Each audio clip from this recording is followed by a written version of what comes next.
अस्सलामुअलैकुम, welcome back guys.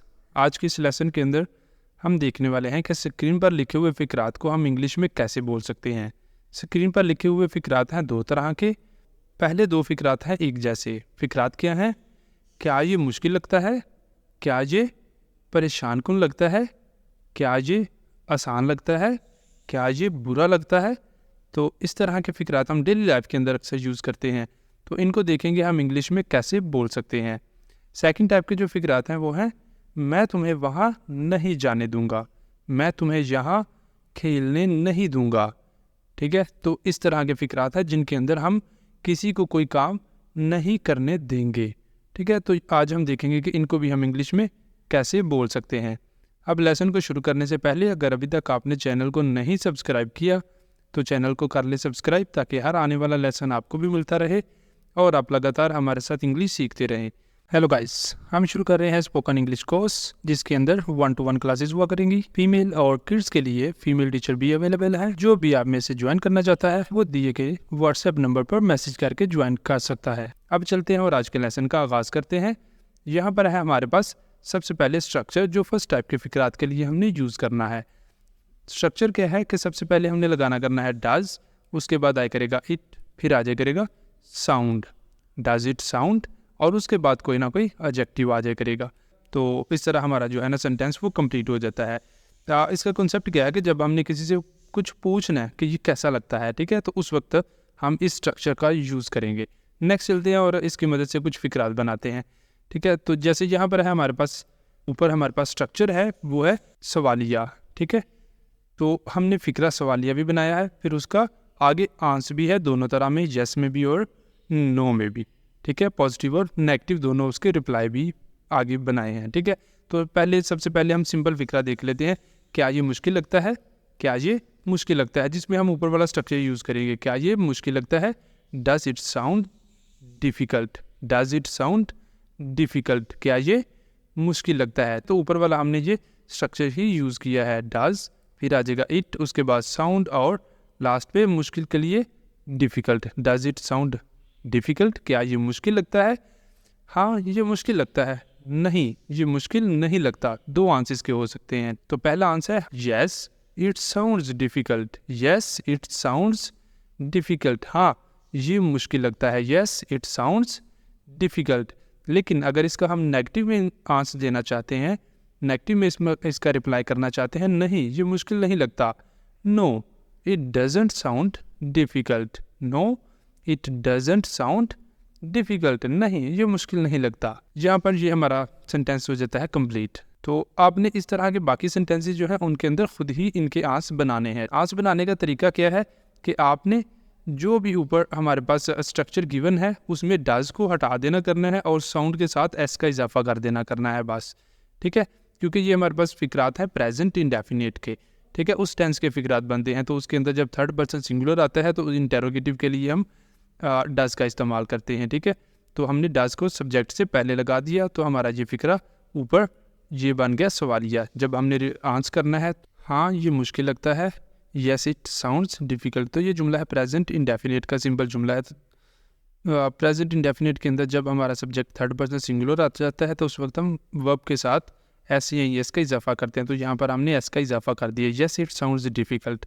ठीक है, तो सेम नीचे वाला जो थर्ड है नेगेटिव, जब नेगेटिव जुमला बनाते हैं तो प्रेजेंट इंडेफिनिट के अंदर हम डज नॉट या फिर डू नॉट का इस्तेमाल करते हैं। तो यहाँ हमारा सब्जेक्ट जो है वो थर्ड पर्सन सिंगुलर है, इसलिए हमने डज नॉट का इस्तेमाल किया है। No it does not sound difficult, no ये मुश्किल नहीं लगता, नहीं ये मुश्किल नहीं लगता। तो इस तरह बाकी जो आगे फ़िक्रात आएंगे उनके ये आंसर जो हैं जी आपने खुद ही बनाने हैं। नेक्स्ट चलते हैं अगले सेंटेंस पर। अगला सेंटेंस है क्या ये आसान लगता है? क्या ये आसान लगता है? Does it sound easy, does it sound easy, क्या ये आसान लगता है? ठीक है, तो इनके आगे बाकी आपने जो है ना ये खुद ही बनाने। आई होप कि आप आसानी से बना लेंगे। ठीक है, ये कोई ज़्यादा मुश्किल काम आगे नहीं है। ठीक है, डज इट साउंड ईजी, क्या ये आसान लगता है?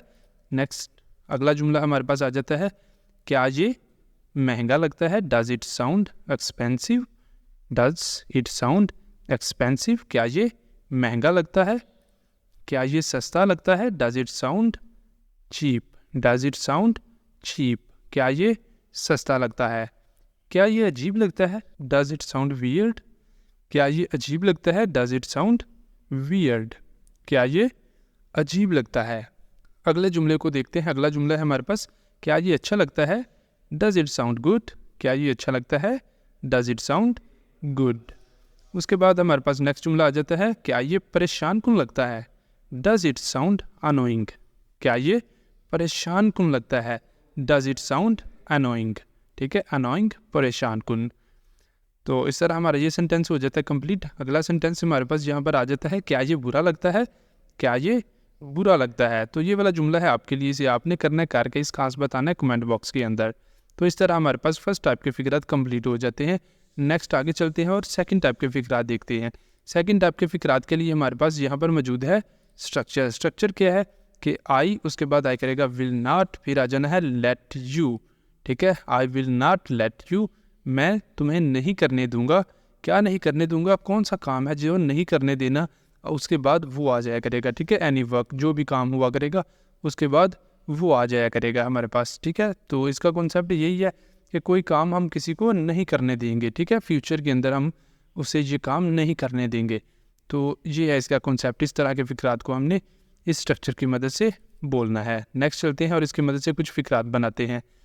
तो यहाँ पर हमारे पास ऊपर स्ट्रक्चर मौजूद है, इसी को हम इस्तेमाल करेंगे। फिक्रा पहला हमारे पास क्या है, मैं तुम्हें वहाँ नहीं जाने दूंगा। मैं तुम्हें वहाँ नहीं जाने दूंगा। I will not let you go there.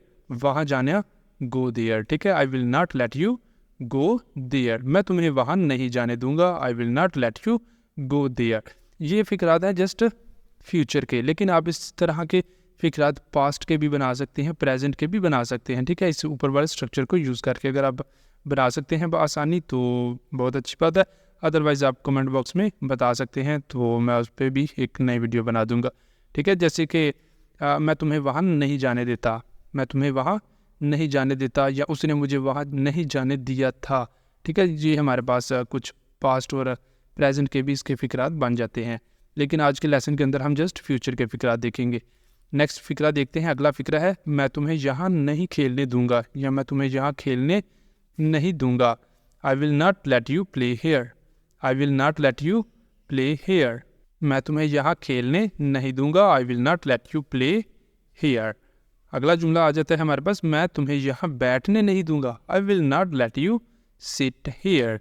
I will not let you sit here, मैं तुम्हें नया मोबाइल ख़रीदने नहीं दूंगा। I will not let you purchase a new mobile, मैं तुम्हें नया मोबाइल ख़रीदने नहीं दूंगा। I will not let you purchase a new mobile, मैं आपको अपने चैनल को सब्सक्राइब किए बगैर जाने नहीं दूंगा। आई वोंट लेट यू गो, यहाँ पर आ गया है वर्ड वोंट। ठीक है, WON, ये अपोस्ट्रॉफी साथ टी लिखा है, ये विल नॉट की कॉन्ट्रैक्शन है। ठीक है, विल नॉट को हम शॉर्ट फॉर्म में इस तरह भी लिख सकते हैं, और इसको पढ़ेंगे won't. I won't let you go without subscribing to my channel. Next चलते हैं अगले सेंटेंस पर। अगला सेंटेंस हमारे पास यहाँ पर है, मैं तुम्हें सोने नहीं दूंगा। मैं तुम्हें सोने नहीं दूंगा, ये वाला सेंटेंस है आपके लिए, इसे आपने करना है और करके इसका आंसर बताना है कमेंट बॉक्स के अंदर। आई होप कि आप इसको अच्छी तरह समझ गए होंगे इस स्ट्रक्चर को, और अब आप इस तरह के खुद से भी फिक्रात बनाकर इसकी प्रैक्टिस कर सकेंगे। तो यहाँ तक कि हमारा आज का लेसन हो जाता है कंप्लीट। अब अगर आपको वीडियो अच्छी लगी है, वीडियो पसंद आई है, तो वीडियो को लाजमी लाइक कर दे, शेयर कर दे, और चैनल को भी कर ले सब्सक्राइब, ताकि हर आने वाला लेसन आपको भी मिलता रहे और आप लगातार हमारे साथ इंग्लिश सीखते रहें।